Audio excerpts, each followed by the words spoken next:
Study princess பார்த்துட்ருக்க எல்லாருக்கும் hi. எல்லாருமே எப்படி இருக்கீங்க? இந்த வீடியோ உங்களுக்கு பிடிச்சிருந்துச்சுன்னா லைக், ஷேர் அண்ட் சப்ஸ்கிரைப் பண்ணி மறக்காமல் கமெண்ட் பண்ணுங்கள். இப்போ வாங்க நம்ம இன்றைக்கான வீடியோக்குள்ளே போயிடலாம்.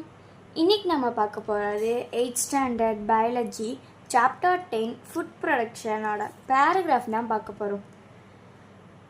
இப்போ உங்களுக்கு நான் படித்து காமிச்சிடுறேன். First question, right the types of crops according to seasons. Answer. First one, Kharif, grown in rainy season. Example, cotton, groundnut.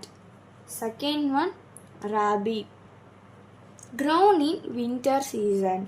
Example, pea, gram. Third one, Zaid crop, crops are grown in summer season. Example, cucumber, watermelon. அவ்வளோதான். இந்த video உங்களுக்கு பிடிச்சிருந்துச்சுன்னா like, share and subscribe பண்ணி மறக்காமல் comment பண்ணுங்கள். இந்த video மற்றவங்களுக்கு யூஸ்ஃபுல்லாக இருக்குன்னு தோணுச்சுன்னா அதிகமாக ஷேர் பண்ணுங்கள். நெக்ஸ்ட் வீடியோவில் பார்க்குறேன். அது வரைக்கும் பாய்.